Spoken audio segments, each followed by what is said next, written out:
buenas noticias para la humanidad. Buenas noticias para la humanidad. Esta generación, y yo no sé si otras generaciones anteriores en el tiempo antiguo, pero esta generación tiene una tremenda fascinación por las noticias.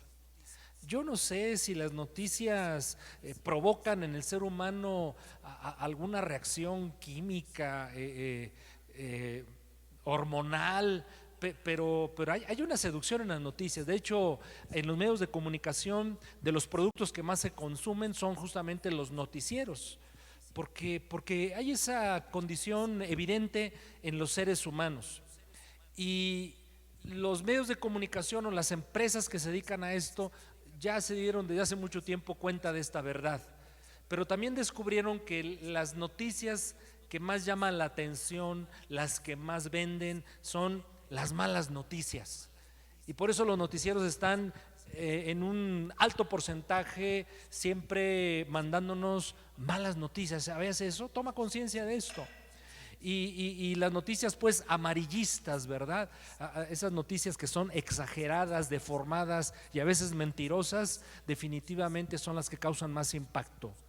Y en eso creo que tenemos que ser bien responsables y bien inteligentes las personas, porque es inevitable que estamos saturados de noticias a nuestro alrededor que nos llegan de todas formas. Pero en este tiempo particular, mis queridos amigos, hermanos, que vivimos como humanidad, pregunto, ¿qué sería una buena noticia?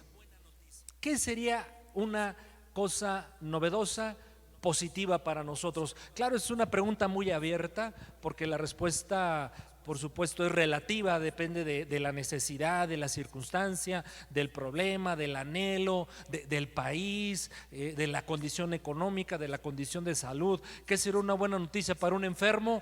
Pues que vendría el tratamiento, el medicamento que le va a sanar. ¿Qué sería la buena noticia para un padre de familia que no tiene empleo? Pues que le llaman de una empresa y lo van a contratar. ¿Qué sería una buena noticia para un país en guerra, tan devastado por la guerra como allá aquellos países del Oriente Medio? Pues que viniesen tiempos de paz. Así es que una buena noticia es relativa al tiempo, a la circunstancia, a la región del mundo. Pero yo creo que como humanidad en general, pienso que una buena noticia actualmente sería que un día no lejano saliera a los medios de comunicación un gobierno o una institución científica o la Organización Mundial de la Salud o un laboratorio que produce medicamentos y nos dijeran lo siguiente: hemos descubierto la vacuna contra el coronavirus o COVID-19 o ese virus tremendo que está afectando a toda la humanidad. Y además ya también estamos desarrollando medicamentos que cuando una persona se enferma se le va a poder curar. Eso sería una excelente noticia, porque de esa noticia derivarían un montón de otras buenas noticias y esto tendría mucho que ver con la estabilidad, con la paz, con la economía. Mis hermanos, sin embargo, por encima de esta, lo que pudiera ser una buena noticia y que le esperamos, y las buenas noticias que pudieran resolverle a las personas, dada su circunstancia, una situación, la mejor y mayor noticia ya fue dada desde hace 2000 años a la humanidad. De hecho, es tan grande esta noticia dada a los hombres desde hace 2000 años que Dios mismo envió a un ángel que vino del cielo y dijo esta gran noticia: no teman, he aquí les doy buenas noticias de gran gozo que serán para todo el pueblo. ¿Cuál es la grande noticia? Que les ha nacido en la ciudad de David un Salvador, que es Cristo el Señor.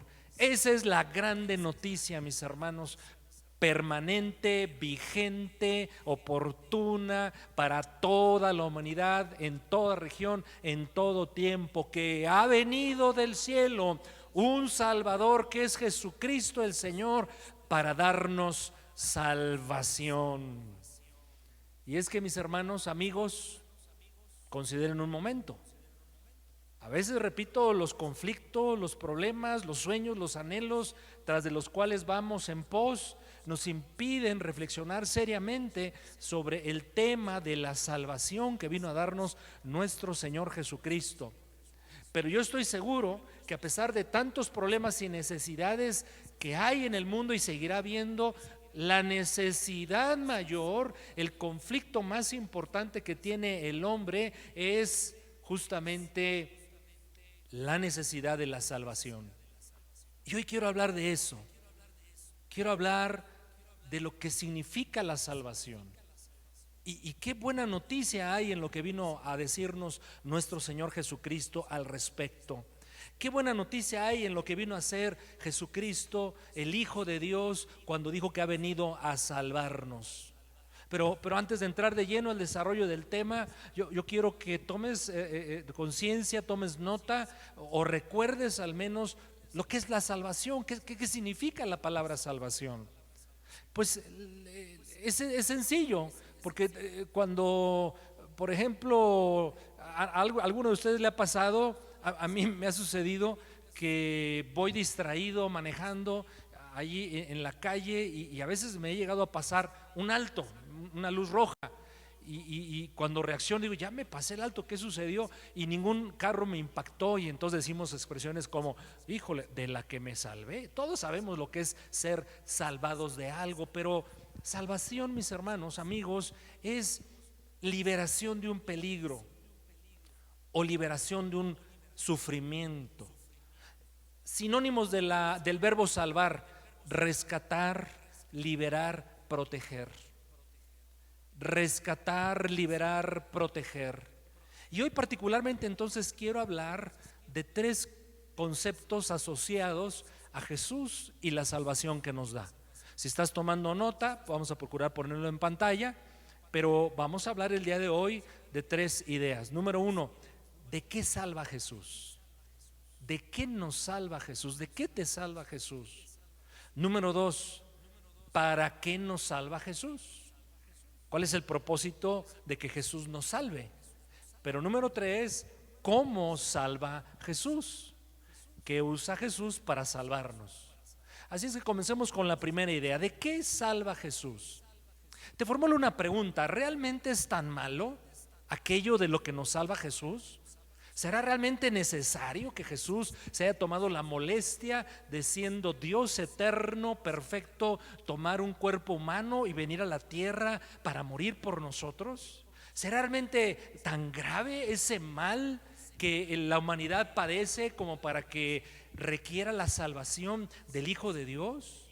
¿Tendremos realmente necesidad de tal salvación? La salvación que ideó el Dios creador de todas las cosas, que el Todopoderoso, el Padre Celestial, se haya tomado la iniciativa tan a veces incomprensible del todo de enviar a su propio Hijo y darlo en rescate, pues en salvación por la humanidad. ¿Será tan grave? ¿De qué nos salva Jesús? Yo quiero en esta primera parte que generemos conciencia de lo grave que es aquello de lo cual el Señor nos salva. Y eso grave, esa enfermedad terrible que afecta a toda la humanidad y que promovió al Hijo de Dios a venir a salvarnos y a dar su vida para eso, se llama pecado. Es el pecado. Esa es la enfermedad. Eso es aquello de lo que Jesucristo nos vino a salvar. En Juan capítulo número 8, versículo 34 y 36, Juan capítulo 8, versículos 34 y 36, Jesús responde diciendo: de cierto os digo, que todo aquel que hace pecado, esclavo es del pecado. Pero gracias a Dios que el Señor no solo dio esa declaración, sino también dio la solución a ese problema. Versículo 36, así que si el Hijo los libertare, serán verdaderamente libres. Así es que yo estoy hablando de qué nos salva Jesús y de la gravedad del pecado, que es aquello de lo cual Jesús quiere salvarnos. Y esta declaración inicial indica claramente que el pecado es dominante. Voy a hablar a continuación, en la primera parte del mensaje, acerca de características del pecado. Y vamos a reflexionar un momento y observar si realmente es verdad es necesario, mejor dicho, salvados de esta condición, la condición de pecado. Y en esta declaración inicial Jesús nos dice algo: el pecado es dominante, el pecado es esclavizante. Así dice: de cierto os digo, el versículo 34, todo aquel que hace pecado, esclavo es del pecado. Entonces, si estás tomando nota, esta es la primera característica del pecado. El pecado esclaviza, el pecado es dominante.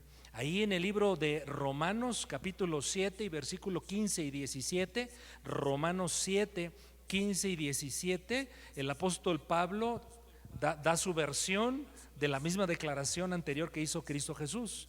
Y leemos entonces en Romanos 7, 15 y 17 lo siguiente: porque lo que hago, fíjense el testimonio o la experiencia que comparte el apóstol Pablo, y tú y yo sabemos quién es el apóstol Pablo. Después de Jesucristo, obviamente Jesucristo es aparte de todo y de todos, pero después de Cristo Jesús, la persona más influyente en la cristiandad durante todos estos 2000 años es el apóstol San Pablo. Y Pablo habla del pecado y lo refiere en una experiencia personal. Y dice entonces el versículo 15: porque lo que hago no lo entiendo, pues no hago lo que quiero, sino lo que aborrezco, eso hago. Versículo 17: de manera que ya no soy yo quien hace aquello, sino el pecado que mora en mí. Pablo entonces da testimonio que en ciertas circunstancias de su vida, en ciertos momentos de su vida cotidiana, él eventualmente hace cosas que no quiere hacer, que su conciencia le dice esto no es correcto. Sin embargo, acaba haciéndolas, y cosas que aborrece.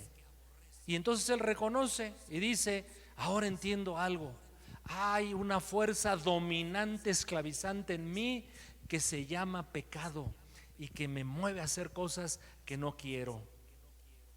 Y no es cierto que eventualmente tú y yo pasamos eso también.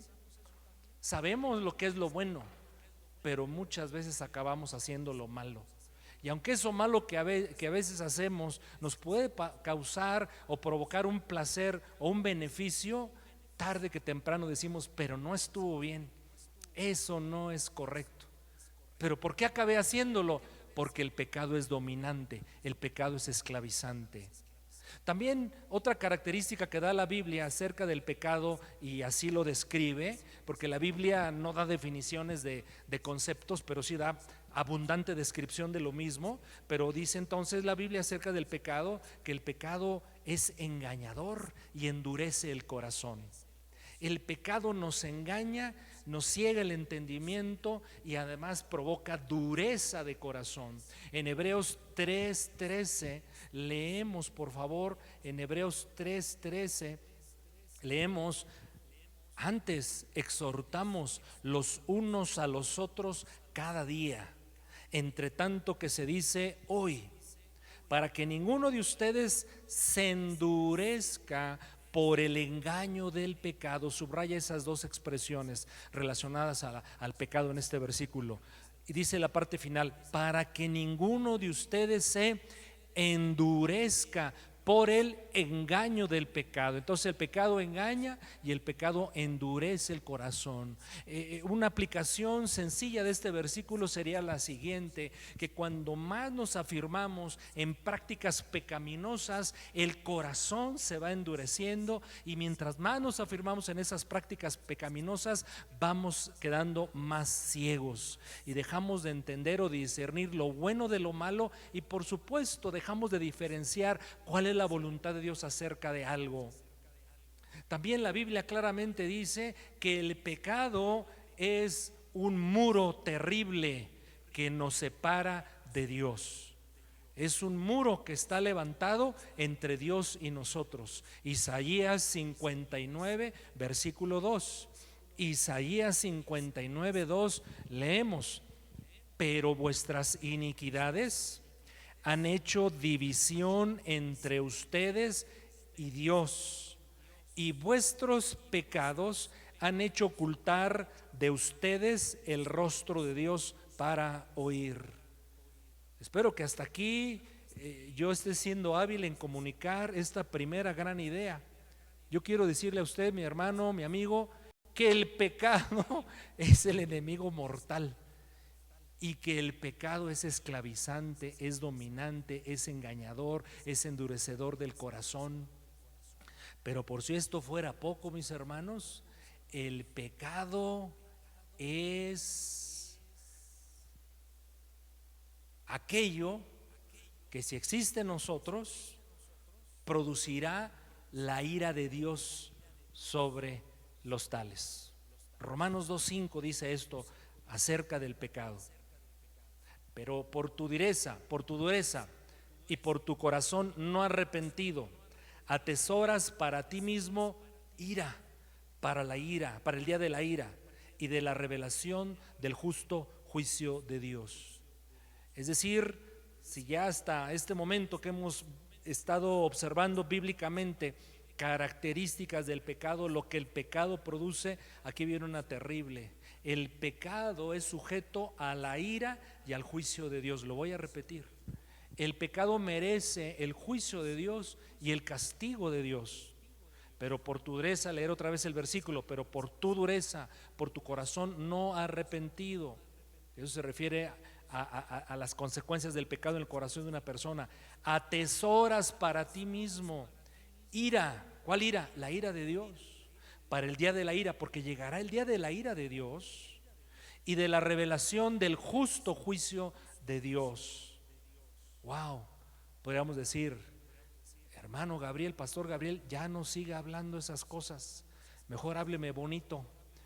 Y usted me empezó predicando esta mañana que me iba a hablar de buenas noticias. Pero mi amado, mi amada, primero hay que entender en ciertos temas la mala noticia para entender mejor la buena noticia. Pero por si esto fuera poco, la Biblia sigue diciendo acerca del pecado que causa muerte.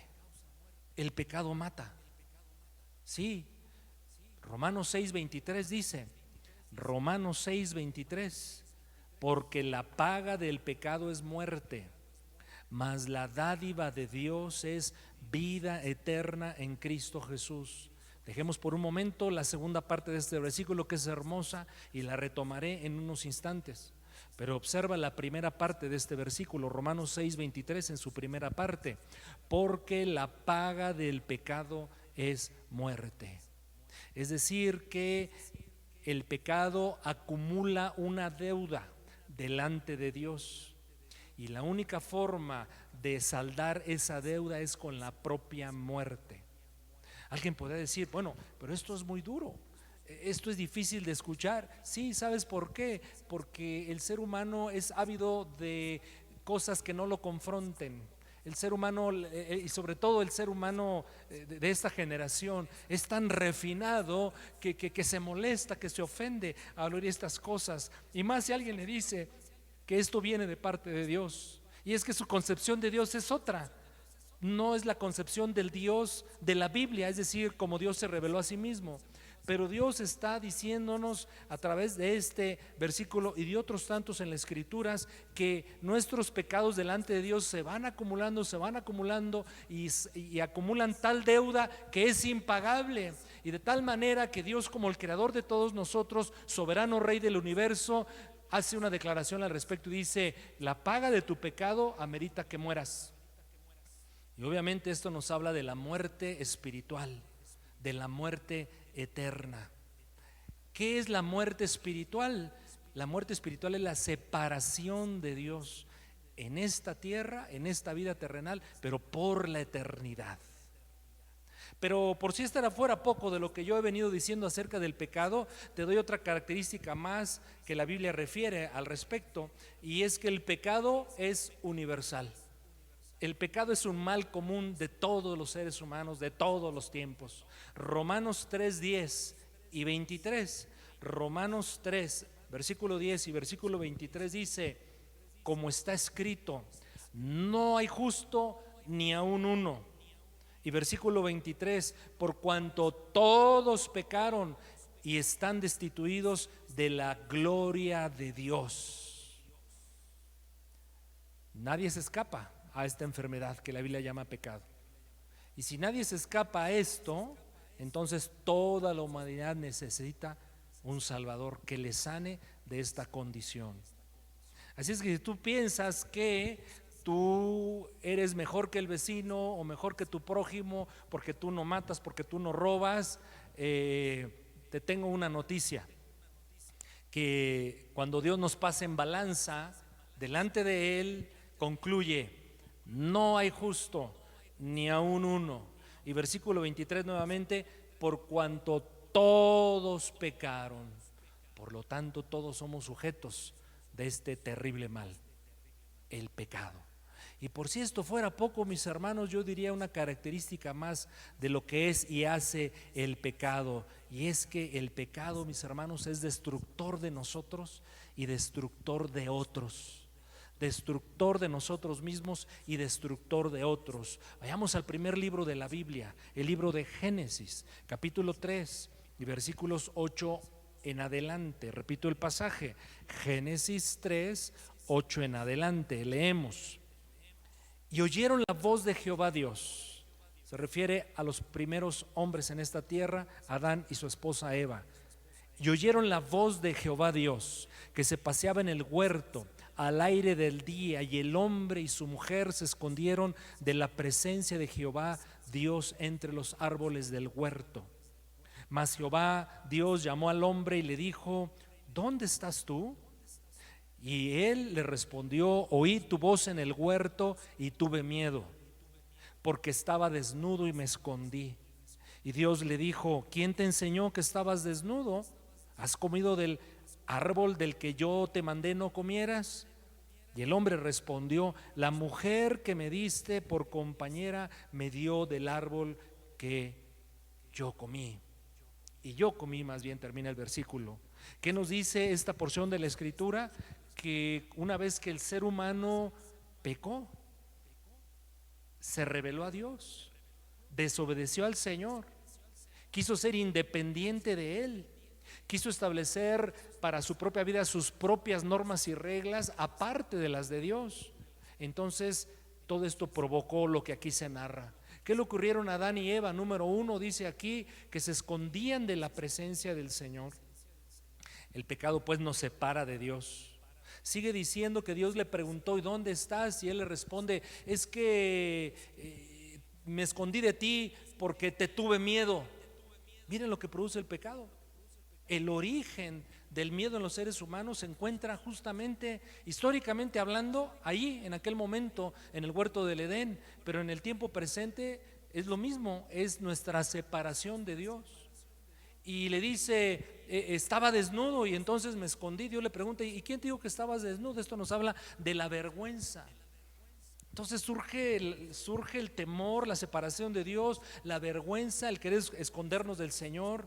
Y además, cuando Dios le pide cuentas a Adán, le echa la culpa a la esposa, y eso nos habla de una ruptura de la relación. La mujer que él más amaba, ahora él la hace culpable de su propio problema, de su propio pecado. Por lo tanto, mis hermanos, podemos concluir hasta este momento que el pecado es terrible, es el mal destructor de nosotros y de otros. Y vuelvo a decir, y alguien quizás esté pensando en este momento: ¿eso es el Evangelio? ¿Qué no me habían dicho que el Evangelio significa buenas noticias? Porque la traducción literal de la palabra Evangelio es eso, buenas noticias. Pero te repito que muchas veces es necesario saber las malas noticias para comprender y apreciar las buenas noticias. Es cuando nos preguntan: oye fulano, te tengo dos noticias. ¿A alguien le han preguntado esto? ¿Verdad que sí? Es común. Te tengo dos noticias, una buena y una mala. Y nos preguntan, ¿cuál quieres que te dé primero? Por cierto, me gustaría saber qué responderían aquí los tres que tengo enfrente. ¿Qué prefieren? Primero, ¿la noticia buena o la mala? ¿Por qué la mala? Porque después viene la buena. Porque si primero decimos la buena, imagínate que nos dijeran, te sacaste la lotería. Y luego la mala fuese, que no es cierto.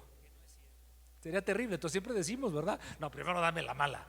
Porque la buena, por muy mala que sea la primera, la buena puede cambiar esa mala o mitigar, ¿verdad?, su impacto. Bueno, yo creo, mis hermanos, que es bueno saber primero lo terrible que es el pecado, lo dañino que es el pecado. Debemos aborrecer el pecado. Lo amamos muchas veces. Lo amamos porque no tomamos conciencia de su trascendencia, de su impacto, de sus consecuencias, hasta que después, muy tarde a veces, ¿verdad?, nos damos cuenta de que, híjole, ¿por qué hice esto que no quería hacer? Pero yo espero que no me cortes la transmisión todavía, porque no he terminado. Ten paciencia. El Evangelio es buenas noticias. Jesús vino a salvarnos justamente de toda esta condición pecaminosa. Así es que el primer punto que yo te comparto esta mañana es: ¿de qué nos salva Jesús? Nos salva de esto. Nos salva de la influencia, del poder, del dominio, de la destrucción del pecado.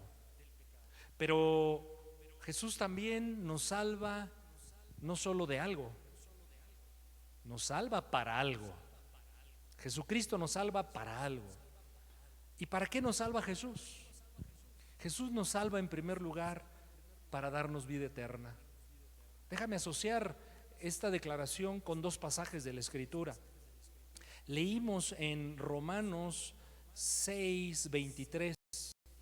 En Romanos 6:23, regresando a ese pasaje, por favor, leímos: porque la paga del pecado es muerte, pero la dádiva, el regalo de Dios, es vida eterna en Cristo Jesús, Señor nuestro. Repito nuevamente, entonces, que el pecado acumula una deuda delante de Dios. Y la única forma de saldar esa deuda es la muerte eterna, la separación permanente de Dios. Pero hay un regalo que Dios da. O sea, no es paga lo que Dios nos da, porque Dios no nos debe nada. Es un regalo que Él nos otorga. ¿Qué es ese regalo que Dios nos da? La vida eterna. Contrasta la muerte causada por el pecado, contrasta ese concepto, esa idea, con la vida eterna que como regalo Dios nos da. ¿En quién nos da ese regalo Dios? En Cristo Jesús. Y aquí vamos a asociar este versículo de Romanos 6:23 con esa gran declaración que algunos dicen es la más popular de toda la Biblia, que registra Juan 3:16. Juan 3:16 dice: porque de tal manera amó Dios al mundo, que ha dado a su Hijo unigénito, para que todo aquel que en Él cree no se pierda, mas tenga vida eterna. Entonces, ¿para qué nos salva Jesús? Para que en lugar de muerte eterna tengamos vida eterna. Para que en lugar de condenación eterna tengamos, producto del perdón que nos otorga, la posibilidad de estar con el Señor para siempre. Meditemos un poquito en este versículo. Quizás, repito, el más conocido, el más divulgado, el más enseñado, y sin embargo siempre es tan hermoso, y el impacto que provoca siempre será tanto positivo y tendrá algo de novedoso. Porque de tal manera amó Dios al mundo. ¿Qué movió a Dios para ir a rescatarnos del pecado y darnos salvación? Su amor. De tal manera es ese amor que no le importó a Dios la calidad, la condición de los seres humanos, la condición pecaminosa, sino el amor de Dios fue más grande que la condición de nosotros de rebeldes, de desobedientes, de desagradables a Él mismo.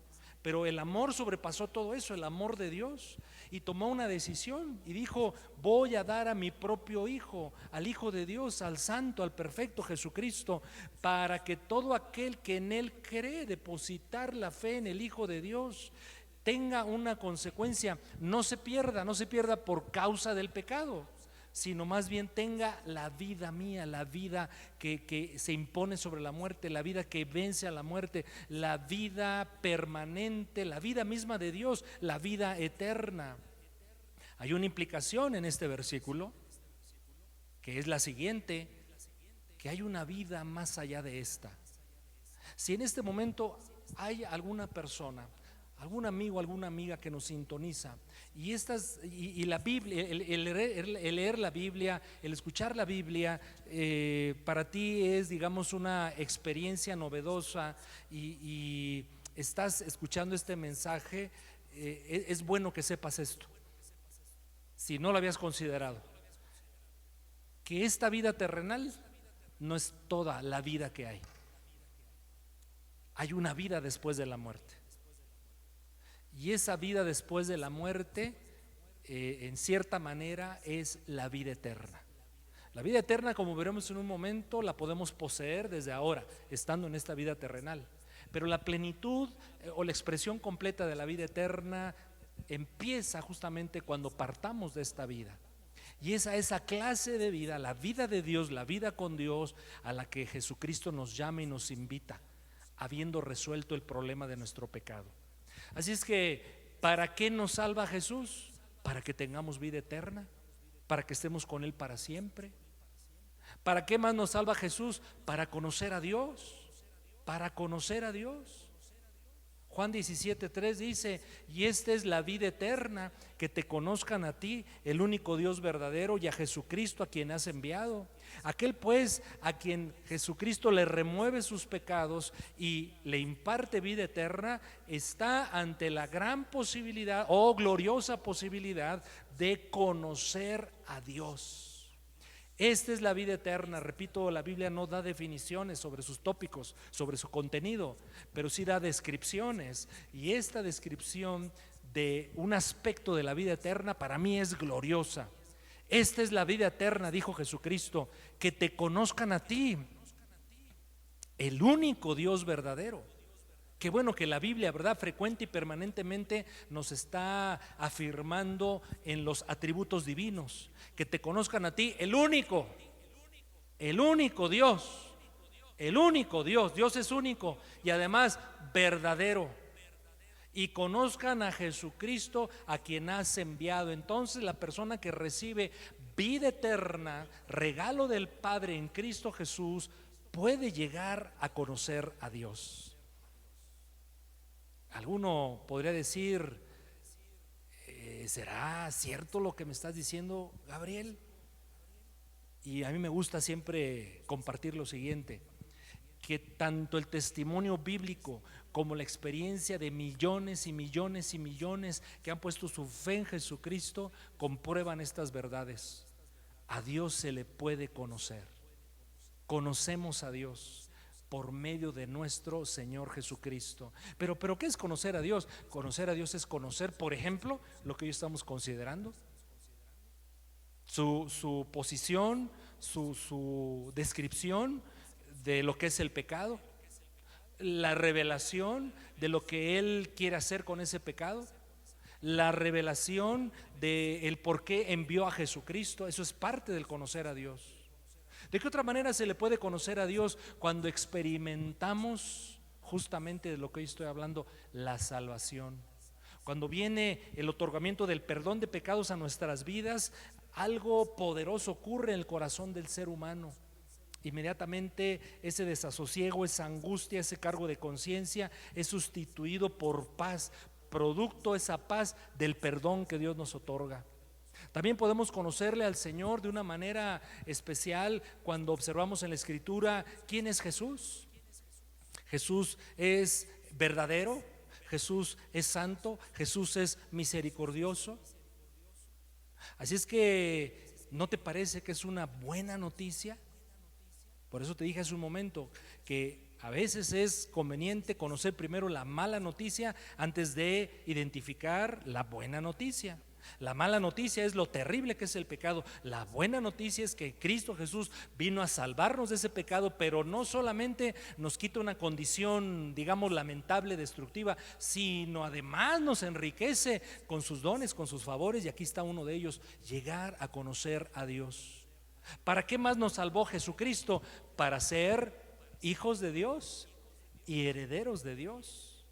Si estás tomando nota, te voy a repetir las tres cosas que he mencionado acerca de para qué salva Jesús. Número uno, para darnos vida eterna. Número dos, para conocer a Dios. Número tres, porque somos hechos hijos, hijas, herederos, herederas de Dios. Romanos 8:17 leemos. Romanos 8:17 dice: y si hijos, también herederos, herederos de Dios y coherederos con Cristo, si es que padecemos juntamente con Cristo, para que juntamente con Cristo seamos glorificados. Pero siendo este versículo riquísimo en contenido, solamente hago la observación de la primera parte: y si hijos, también herederos. Entonces, ¿para qué nos salva Jesús? ¿Solamente me quita mi condición negativa, mala, pecaminosa? No, no solo eso, sino ahora, si estabas tirado en lo más profundo de tu vida, de tu existencia, ahora no solamente te saco de esa condición, sino te levanto hasta lo más alto, hasta la mismísima presencia de Dios, y en Cristo Jesús somos hechos hijos de Dios. ¿Y cómo es esto de que somos hechos hijos de Dios? Pues es un milagro. Es algo que no se puede autoproducir por muchos ejercicios espirituales que hiciéramos. Es un don dado por el Señor.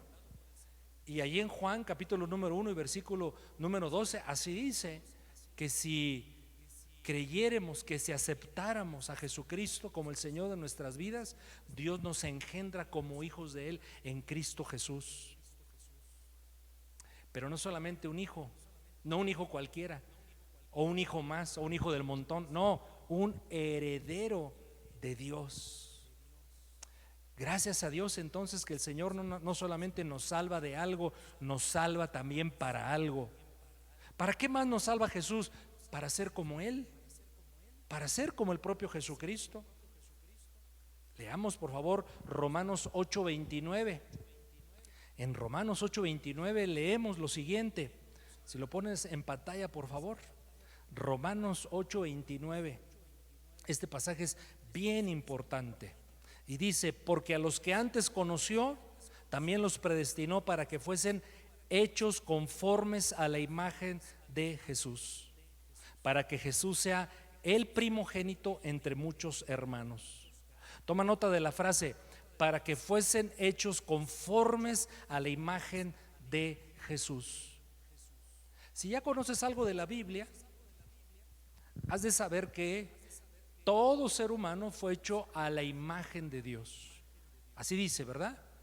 Desde el capítulo número 1 de Génesis, los seres humanos fueron hechos a imagen y semejanza de Dios. Imagen y semejanza de Dios. Pero esa imagen y semejanza de Dios se ha pervertido, se ha perdido en su mayor parte justamente por el pecado. Pero cuando llegamos a Cristo Jesús, Él, cuando toma nuestra vida, cuando nos rendimos a Él, empieza a trabajar en nosotros un proceso de renovación, de transformación, y nos hace como Él. Transforma nuestro ser y transforma nuestra vida. Ese es uno de los propósitos por los cuales el Señor nos salva: ser hechos a la mismísima imagen de nuestro Señor Jesucristo. Un día un maestro se le ocurrió hacer un ejercicio con sus alumnos de primaria y les lleva un rompecabezas a cada uno, les da un juego de rompecabezas individual, juego individual. Y entonces el rompecabezas era un mapamundi, es decir, un mapa, ¿verdad?, del mundo. Y los niños pues poco sabían todavía de geografía, Entonces el maestro se le ocurrió hacer este ejercicio un poco para entretener a los muchachos y pasaran ahí un par de horas resolviendo ese rompecabezas. Y entonces resulta que el maestro calculaba que se tardarían por lo menos 2 horas en armar el rompecabezas. ¿Cuál es su sorpresa? Cuando un alumno a los 5 minutos levanta la mano y le dice: maestro, ya terminé el rompecabezas. Se sorprende el maestro y dice: a ver, pero ¿cómo? ¿O eres muy brillante, eres muy inteligente, o qué fue lo que hiciste?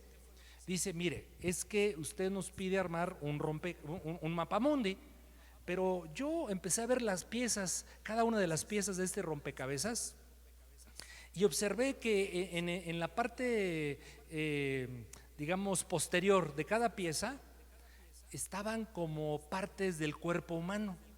Porque de repente yo observé que había un ojito, una orejita, parecía una parte de lo que sería una cabeza, la parte de una boca, de repente vi unos dedos, vi algo que se parecía a una parte de un pie, y dije: ah, ya sé, al otro lado del mapamundi está una persona, un ser humano, y todos conocemos a los seres humanos. Entonces lo que hice yo fue armar al ser humano. Lo terminé, solamente le di la vuelta al rompecabezas y el mapamundi quedó resuelto. Y el maestro dice: qué inteligente joven. ¿Por qué comento esta simple, sencilla ilustración? Porque pienso que grafica muy bien lo que hace Dios en nuestras vidas. Uno quiere resolver la vida en las circunstancias, en los conflictos externos, pero el Señor dice: claro, yo también te quiero ayudar en eso, pero primero te tengo que resolver a ti. Primero te tengo que armar a ti, tú estás despedazado. Primero tengo que acomodar todas las piezas en tu propia persona, y una vez que yo haga eso, entonces lo demás tenderá por peso, por fuerza de gravedad, a acomodarse, a arreglarse. Sí, mis hermanos, la solución de la vida no está fuera de nosotros, de hecho está en nosotros. Lo voy a repetir: la solución de nuestras vidas, de los conflictos existenciales, no se encuentran fuera de nosotros, están dentro de nosotros, pero no somos nosotros los que nos vamos a arreglar. Solo hay uno que nos puede reparar, es el que nos hizo y es el que nos salva, y Él es nuestro Señor Jesucristo. Un alumno, hablando de la transformación que produce el rendir nuestra vida a Jesucristo, a un alumno le pasó lo siguiente, y da este testimonio.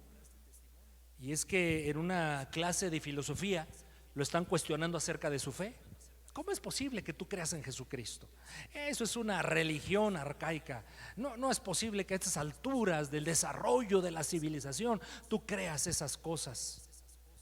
Y entonces el joven, que no quería entrar a la discusión filosófica, solamente da testimonio y le dice: bueno, mire, maestro y compañeros, que a él estaban haciendo bullying al pobre alumno, yo les pregunto, la fe que he puesto en Jesucristo, o más que les pregunto, les comparto que la fe que he puesto en Jesucristo ha provocado cambios radicales profundos en mi vida, y que no tienen nada de malo, no tienen nada de cuestionable. Y les comienza a dar testimonio y les dicen: a ver, yo les pregunto, amigos, profesor, ¿tiene algo de malo no mentir? Porque por conocer a Jesucristo y conocer la Biblia me di cuenta que la mentira era terrible, y que la fuente de la mentira era el mismísimo infierno y Satanás. Y descubrí por experiencia propia que la mentira, cuando se sostiene para ser cubierta, se provoca más mentiras. Y qué vergonzoso es ser descubierto en una mentira. Así es que, por la influencia de Jesucristo, quien dijo ser: yo soy el camino, la verdad y la vida, entonces no me gusta mentir y no miento. ¿Tiene algo de malo no mentir, profesor? ¿Tiene algo de malo asegurarle a usted que cuando yo hago un examen no voy a copiar, sino voy a hacer o resolver el examen de acuerdo al esfuerzo, a la preparación que tuve previamente? Le pregunto a ustedes, compañeros, y a usted mismo, profesor, ¿tiene algo de malo respetar a mis maestros, respetar a mis compañeros, especialmente respetar a las compañeras? ¿Tiene algo de malo entonces, compañeros, maestros, el que ahora no me gusta ofender a nadie, mucho menos con improperios, con malas palabras? ¿Tiene algo de malo que cuando me ofenden, incluso se burlan de mí, yo rápido respondo con perdón y con benevolencia hacia ustedes? ¿Tiene algo de malo cuando alguien, a pesar de que puedo estar yo cansado y tengo limitaciones de diferente tipo, cuando alguien solicita ayuda, yo estoy presto a ayudar en lo que pueda?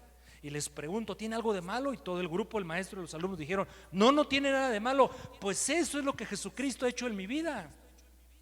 Y yo te estoy diciendo hoy, ¿para qué nos salvó Jesús? Para ser como Él. Todo mundo, bueno, no todo mundo, ¿verdad? Pero es cada vez más común en la sociedad que la gente quiere mejor calidad de vida en el matrimonio, en casa, en los hijos, en el trabajo, en la salud. Y esa es una aspiración válida, genuina, que todos tenemos en el corazón. El bienestar integral, le decimos. ¿Sabes que ese bienestar comienza en el corazón del hombre? Y el único que puede traer bienestar y transformación radical al corazón del ser humano es nuestro Señor Jesucristo. Entonces, ¿para qué nos salva Jesús? Para ser como Él.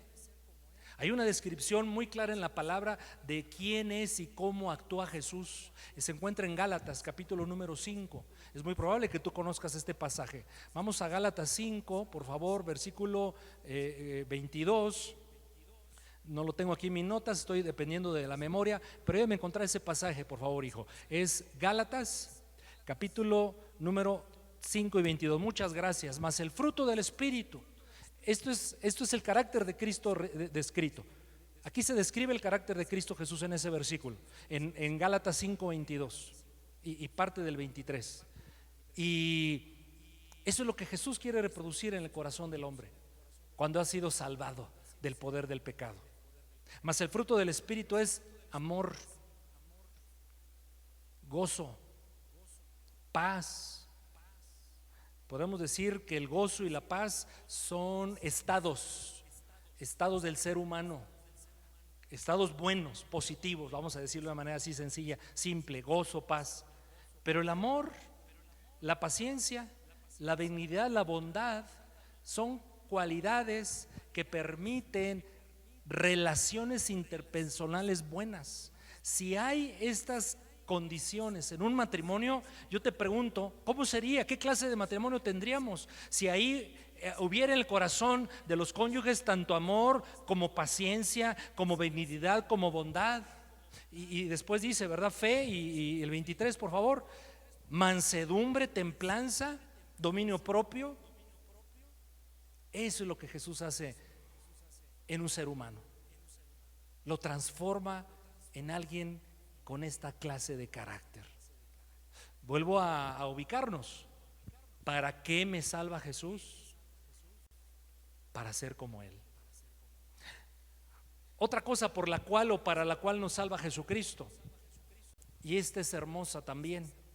Jesucristo nos salva para estar con nosotros y para ser por nosotros. Lo voy a repetir: Jesucristo nos salva para estar con nosotros y para ser por nosotros, o estar por nosotros también. Lo repito por tercera vez: Jesucristo nos salva para estar con nosotros y para estar por nosotros. Romanos 8:31 y 32. Romanos 8:31 y 32 leemos: ¿qué pues diremos a esto? Si Dios es por nosotros. Es una declaración absoluta que el Espíritu Santo ha revelado al apóstol Pablo, y él lo escribe en esta hermosa carta. ¿Qué pues diremos a esto? Y Pablo está hablando de muchos conflictos, y en realidad está hablando de todos los conflictos que agreden y dañan al ser humano. Y Pablo dice, pero ¿qué diremos a esto? ¿Qué respuesta damos a todo esto? ¿Cómo respondemos a los conflictos que agreden a la humanidad y particularmente a una persona? Y la respuesta paulina es: si Dios es por nosotros, si Dios es por nosotros, ¿quién contra nosotros? ¿Para qué nos salva Jesucristo? Para estar con nosotros y por nosotros. Versículo 32, sigue argumentando el apóstol: el que no escatimó a su propio Hijo, sino que lo entregó por todos nosotros. ¿Cómo no nos dará también con Él todas las cosas? ¿Para qué nos salva Jesús?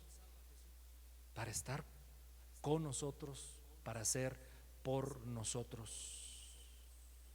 Alguien dijo, todo lo que la Biblia dice en este tipo de temas, de conceptos, de versículos, pues en realidad son cosas que tienen que ver muchas de ellas para el futuro. No, mi hermano, son para hoy. Tienen trascendencia eterna, pero comienzan desde hoy. ¿Por qué? Porque de acuerdo a las últimas declaraciones de este pasaje de Romanos 8, 31 y 32, podemos concluir que Dios no es ajeno a nuestras desgracias. Dios no es indiferente ante nuestras luchas, mucho menos Dios es insensible en nuestras lágrimas. Dios está con nosotros en las pruebas, en las luchas, en las decepciones, en las malas noticias, en los reveses, en los fracasos de la vida. Dios está con nosotros y por nosotros, aún en el hecho de muerte propio o de algún ser querido. Dios está con nosotros. Esto es maravilloso, ¿no te parece? Dios está por nosotros y con nosotros en las tentaciones, en las debilidades, aún en las caídas que el propio pecado produce. Dios está con nosotros en el dolor, en la enfermedad, y ya lo dije, en el valle de sombra de muerte. Dios está con nosotros en todo momento, en todo lugar. No se te olvide, y quizás algunos no lo sepan, que cuando se le anuncia a María, a José, la llegada de Jesucristo, que se engendra en el vientre de la Virgen María, le dice, es Jesús su nombre. ¿Cómo le vamos a llamar? Jesús, Jesús, porque Jesús significa Dios salva, Salvador, pero también le dice, pero es Emmanuel. Y a veces no tomamos muy en cuenta esta declaración de quién es Jesús en ese nombre, Emmanuel. ¿Y qué significa Emmanuel? Dios con nosotros. Dios está conmigo, Dios está contigo. ¿Para qué te salva Jesús? Emmanuel, Dios con nosotros, Dios contigo. Y por último en esta mañana, ¿y cómo nos salva Jesús? He tratado de llevarte en primer lugar a que entendamos de qué nos salva Jesús. ¿Es realmente tan grave aquello de lo cual nos salva? La condición pecaminosa, ¿es realmente tan malo el pecado? Espero con los versículos aludidos haber respondido esa respuesta, o esa pregunta, mejor dicho. Después dijimos, bueno, ¿y para qué nos salva Jesús? Ya dijimos, para vida eterna, para ser como Jesús, para ser transformados, renovados, rescatados, pero para que Él esté con nosotros. Pero por último en esta mañana, ¿y cómo salva Jesús? ¿Cómo es que Jesús salva? Y la Biblia es clara al respecto. No podemos reducir, ¿verdad?, a paso 1, a paso 2, a paso 3. Pero sí tenemos que mencionar los elementos que la Escritura revela claramente que debe contener la salvación de Jesús. O mejor dicho, la parte que tenemos que ejecutar nosotros para que Jesús nos salve. Y la Biblia enseña esto. Romanos 5:8, por favor. Romanos 5:8 dice: mas Dios muestra su amor para con nosotros, en que siendo aún pecadores, Cristo murió por nosotros. ¿Cómo salva Jesús? Número 1, cree que Él murió por ti en la cruz del Calvario. Cree que Jesucristo murió por ti en la cruz del Calvario. En la peor de tus condiciones, en el peor estado en el cual te encuentres o te hayas encontrado, ahí Jesús sabía de tu condición. Sin embargo, Él tomó la decisión: muero en lugar. ¿Te acuerdas la declaración? ¿La paga del pecado es muerte? ¿La paga del pecado es muerte? Bueno, alguien tiene que morir para pagar el pecado. Dios tomó la decisión de que no muriésemos ni tú ni yo, sino que muriera el Hijo de Dios. Y por eso dice esta declaración: muestra Dios su amor con nosotros en que siendo aún pecadores, ¿quién murió? Cristo murió por nosotros. Entonces, lo primero es, respondiendo a la pregunta, ¿cómo salva Jesús? Cree, cree, cree que Él murió por ti en la cruz del Calvario. Segundo, reconoce y confiesa. Reconoce y confiesa. Primera de Juan 1, 8 y 10. Primera de Juan 1, 8 y 10.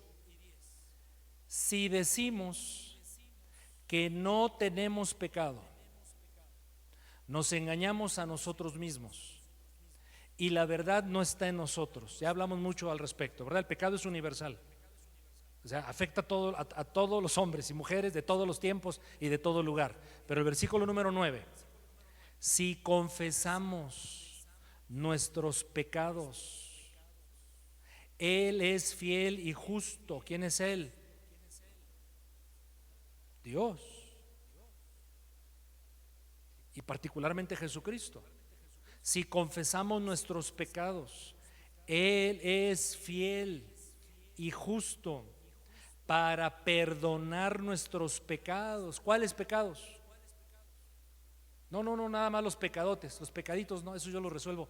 Todos los pecados. Y además limpiarnos de toda maldad. Esta declaración es gloriosa, mi amado, mi querido. Esta declaración es extraordinaria, porque Dios es fiel y justo, no solamente para perdonarnos, sino también para limpiarnos de toda maldad. Voy a usar una expresión muy coloquial, muy mexicana y un poquito vulgar, pero muy descriptiva de lo que trato de decir, o ayudándome a comprender este pasaje. ¿Se acuerdan aquella expresión que dice: muerto el perro, se acabó la rabia? Muerto el perro, se acabó la rabia. O sea, el Señor no solamente perdona pecados, hace una limpieza profunda en nuestro ser que desarraiga la fuente que te produce ese pecado. ¿Por qué una persona cae en vicios y cae en esa esclavitud terrible del alcohol, de las drogas? No solamente es el placer que produce el consumo del alcohol o de la droga. Seguramente hay vacíos en el corazón que trata de llenar de alguna manera. No ha tenido cierta clase de placeres genuinos en su vida, por ejemplo, el amor de un padre, el placer de cumplir una responsabilidad.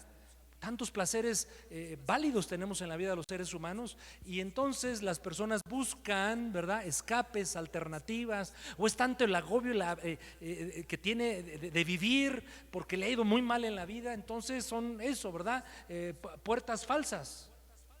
Bueno, ese tipo de acciones nos mueven a cometer cosas destructivas, a pecar pues. Pero aquel que reconoce y confiesa esos actos y esa condición a Dios, no solo es perdonado, también es sanado, es restaurado en lo profundo de su ser, para ya no más hacer aquello que le destruye. Espero explicarme con estas últimas expresiones. Cuando llevamos, los que tenemos este oficio de compartir la palabra, cuando llevé una materia que nos ayuda a tratar de hacerlo mejor, se nos enseña que no demos testimonios personales para no llamar la atención hacia sí, pero a veces es inevitable. Y tu servidor, desde los 13 años de edad, empezó a beber alcohol y le gustó. Y desde esa edad y hasta los 26 años, 13 años, la mitad de mi vida, me gustaba tomar alcohol. Y en ciertos momentos hasta perder la conciencia por ello. Más adelante, cuando eso le comparto un día a mis padres, ellos se sorprendieron y no lo podían creer. Creo que nunca lo acabaron creyendo, porque la imagen externa que yo daba era otra. Y cómo me gustaba el tabaco también. Eran placeres. Sin embargo, cuando Un día conozco estas verdades bíblicas que hoy te estoy compartiendo y reconozco que están mal, que a los ojos de Dios es incorrecto, y confieso estos actos, arrepentido por supuesto. No solo sentí, experimenté, recibí el perdón de Dios, sino también la limpieza de aquello que me movía a esos actos. Y se acabó. Por eso repito la expresión, perdóname si te resulta muy vulgar: muerto el perro, se acabó la rabia. Así trabaja el Señor. Por eso a los cristianos nadie nos prohíbe nada. Los cristianos somos libres. Simplemente dejamos de hacer ciertas cosas destructivas, la Biblia, repito, le llama pecados, porque hemos sido limpiados desde lo más profundo de nuestro ser, para ya ni siquiera desear esas cosas que sabemos son dañinas. Y finalmente, haz a Jesús el Señor de tu vida. Él es Señor como sea. Él es Rey de reyes, Señor de señores. Pero acéptalo como Señor de tu vida. Entonces, ¿cómo Jesús nos salva? Número uno, creyendo que Él murió por mí en la cruz del Calvario. Número dos, reconociendo y confesando mis pecados a Dios. Pero número tres, hazlo Señor de tu vida. Último pasaje de esta mañana, Romanos 10, 9 y 10. Romanos 10, 9 y 10. Si confesares con tu boca que Jesús es el Señor. Jesús no es Diosito, Jesús es Dios. A veces la gente no entiende. Yo digamos, yo entiendo, ¿no? Cuando alguien dice, ay, Diosito, Jesucito, o sea, entiendo cuando la gente dice eso. O sea, simplemente digo, no la juzgo, por supuesto que no la condeno, mucho menos, pero digo, bueno, es evidente que no ha entendido la dimensión. Yo tampoco del todo, ¿verdad? Pero algo sé de la grandeza de nuestro Dios. Y aquí claramente dice que Jesús es Señor. Jesús es Señor. Y no solamente Señor, el Señor, no hay otro. Él es el Señor. Si confiesas entonces con tu boca que Jesús es el Señor y crees en lo más profundo de tu ser que Dios le levantó de los muertos, es decir, que resucitó Jesús, si tú dices con mi boca, Jesucristo, ahora entiendo, comprendo y acepto y lo declaro, tú eres Señor, y claro que creo, no solo que moriste, en la cruz del Calvario, sino que resucitaste de los muertos. Este versículo es poderoso, mi amigo, mi hermano. Serás salvo, serás salvo, serás salvo. Y el versículo 10, porque con el corazón, es decir, hay una convicción poderosa dentro de mí que me hace concluir, con el corazón se cree que esto es verdadero, que esto es veraz, se cree para justicia. Entonces dice que al confesar estas verdades, mis hermanos, tenemos la salvación. Entonces, ¿cómo salva Jesús? Murió en la cruz del Calvario, créelo. No por toda la bola, por todo el grupo humano, sí lo hizo por ellos, por todos, pero murió por ti, es individual, murió por mí. Segundo, reconoce y confiesa que has pecado delante de Dios. Y número tres, hazlo Señor de tu vida. Acéptalo como Señor, sí como Salvador, pero también como Señor. Te recuerdo el título del mensaje en esta mañana. El mensaje fue titulado así: Buenas noticias para la humanidad. Y yo creo, mi hermano, mi hermana, que el mal mayor, el problema mayor desde la perspectiva divina de la humanidad en general, pero del ser humano en particular, es el pecado. Pero ¿de qué nos salva Jesús? De ese terrible pecado, de ese terrible mal. ¿Para qué nos salva Jesús? Para estar con Él desde hoy y para siempre, y para que Él esté con nosotros y por nosotros. ¿Cómo nos salva Jesús? Acéptalo, confiésalo como tu Salvador, pero como el Señor de tu vida. Solo Dios sabe, mi querido hermano, amigo, si hoy mismo estás atrapado por el pecado. Solo Dios sabe la condición que tú estás experimentando en este tiempo. Solo tú sabes, y es algo muy personal, y es muy posible porque hay evidencias cuando estamos atrapados por el pecado de ello, y lo sabe mi esposa, y lo saben mis hijos, y lo saben los cercanos. Pero no solamente tú y ellos lo saben, lo sabe Dios también.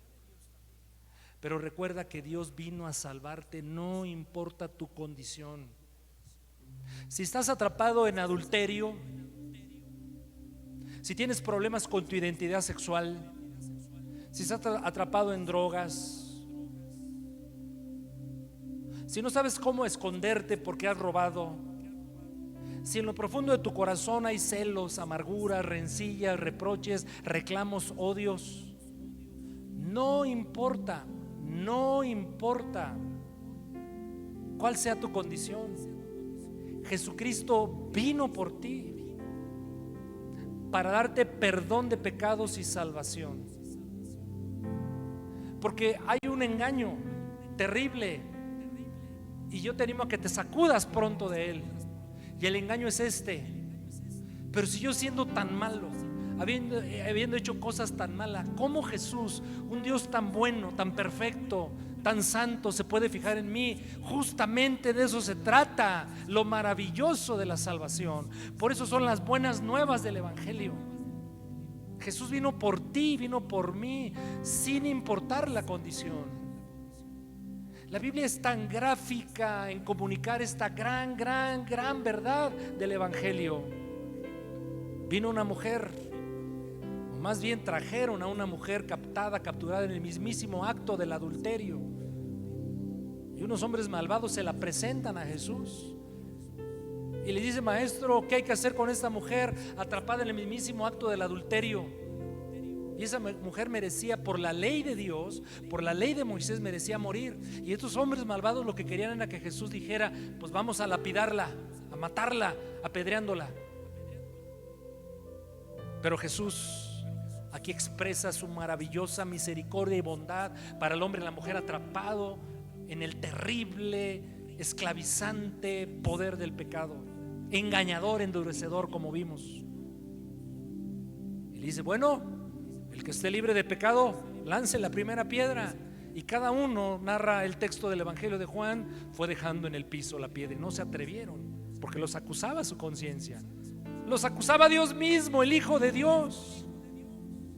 Y queda la mujer sola con Jesús. Mujer, le pregunta el Señor, ¿dónde están los que te acusaban? Se han ido. Y las siguientes palabras, cada que recuerdo ese pasaje, cada que lo leo y que lo medito, creo que podemos identificar. Yo me identifico con él, porque todos somos sujetos merecedores, como vimos hace unos minutos, a la condenación. Porque todos hemos hecho cosas merecedoras de condenación y de castigo.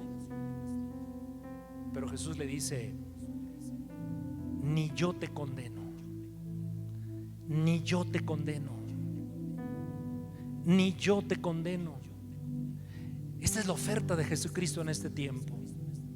Leímos que llegará el día de la ira y del juicio de Dios, justo y merecido juicio de Dios. Llegará ese tiempo. Pero ahora, al que se acerca a Cristo Jesús, a que humildemente reconoce su condición delante de Dios, condición que ya no quiere más en su vida, a ese el Señor le dice: ni yo te condeno. Y termina el relato diciendo: pero vete y no peques más. Ese es Jesús. No importa, mi amado, mi amigo que me está siguiendo, insisto en eso, es muy importante entenderlo, porque nos acusa la conciencia, nos acusan y reclaman los demás. Viene Satanás y levanta su terrible dedo acusador, y nos sentimos tan mal y tan inmerecedores, y en cierto sentido, por supuesto que lo somos. Pero el Señor no vino a salvarnos porque lo merecíamos. No lo merecemos. Pero es tan grande el amor de Dios en Cristo Jesús, que murió por nosotros en la cruz del Calvario para perdonarnos, librarnos de la condenación eterna, darnos vida eterna en Cristo Jesús, y para que el Señor esté con nosotros permanentemente por toda la eternidad. ¿No te parece ahora que hace más sentido la palabra evangelio? Buenas nuevas, buenas noticias. Y quiero terminar con una frase,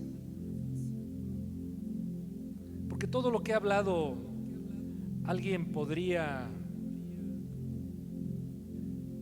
dudarlo, cuestionarlo, negarlo. Se está en el derecho de hacerlo.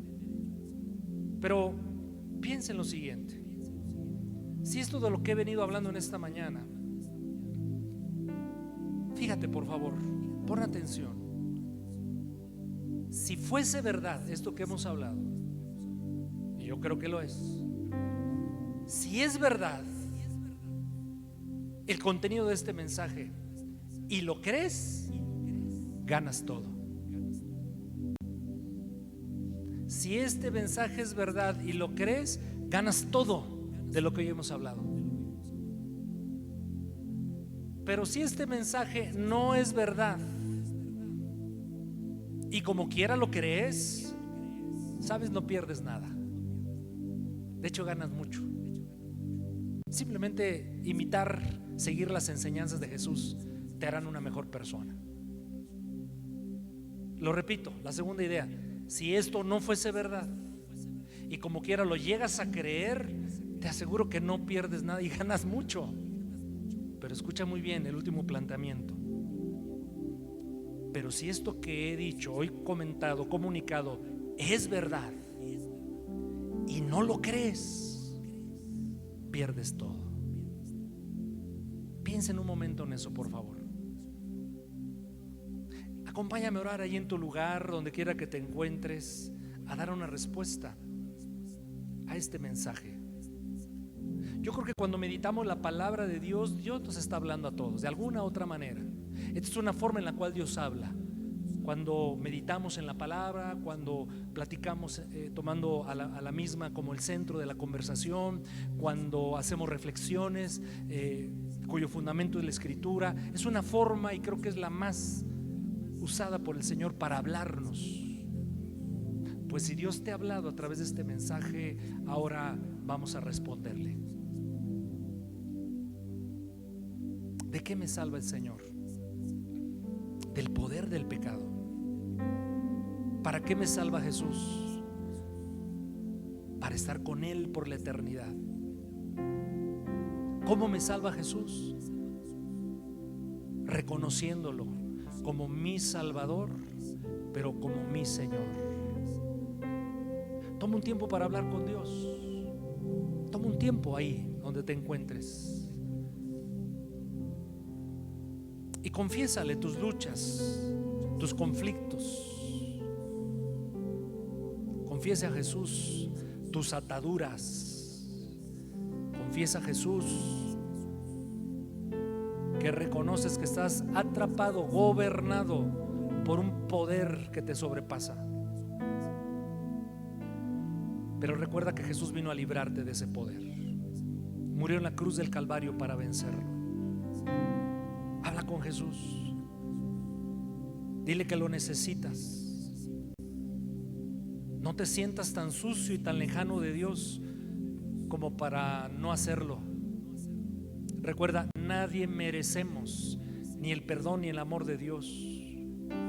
Pero es tan grande ese amor, es tan grande nuestro Dios, tan inmenso Jesucristo, que Él decidió, a pesar de todo eso, amarnos. Y amarnos de tal manera que dio su vida en la cruz del Calvario por ello. Gracias, Señor Jesús. Y si tú nunca has hablado con Jesús acerca de la salvación, del perdón de pecados, de que quieres conocerlo y recibirlo como Señor de tu vida, yo te animo a que hagas conmigo la siguiente oración. Donde quiera que te encuentres, di las siguientes palabras, verbalízalas mejor y dile: Señor Jesús, yo quiero conocerte. Yo creo estas verdades. Quizás ha sido mucha información, muchas cosas, muchos versículos, pero hay una gran idea central en este mensaje. Señor, que el pecado es terrible, que el pecado me ha gobernado, que el pecado me ha destruido y que finalmente el pecado me aparta de ti por la eternidad, pero yo ya no quiero esa condición. Y hoy te confieso esos pecados, a ti, Jesús, directamente a ti.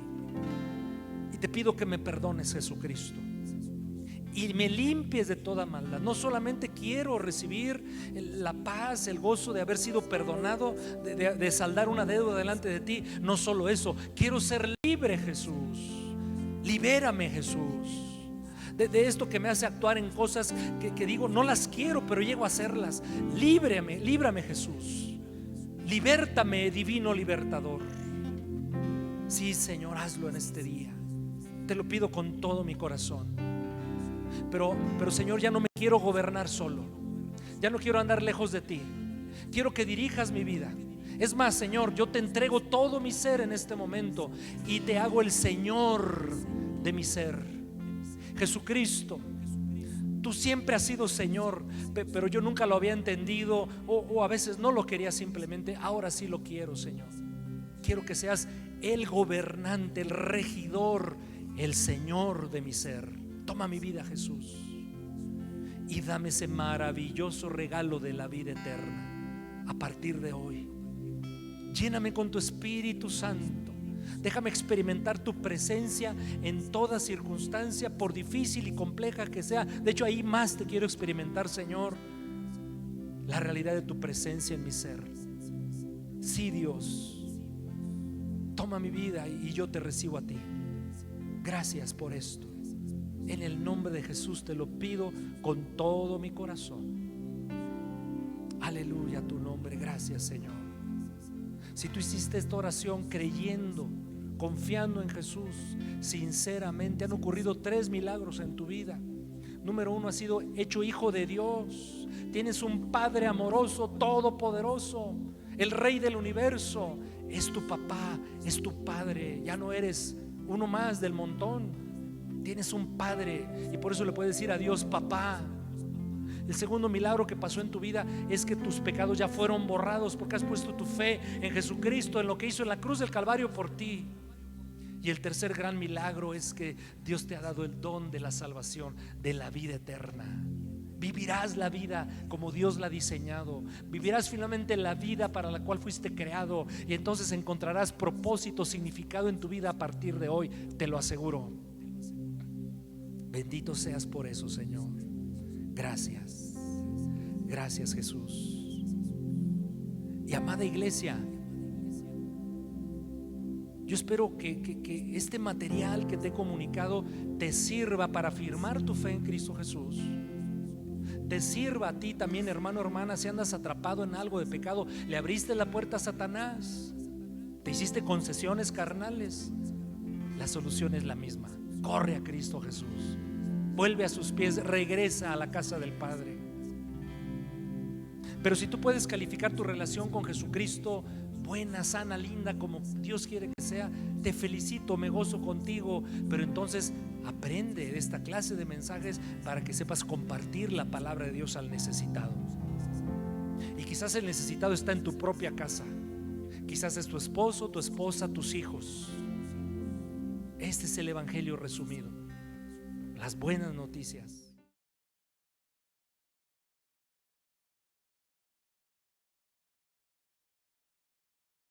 Nos dio mucho gusto que nos hayas podido acompañar otro domingo más aquí en Zoe Aliento de Vida. Esperamos que este mensaje haya hablado a tu corazón y si así fue, no olvides compartirlo con otros.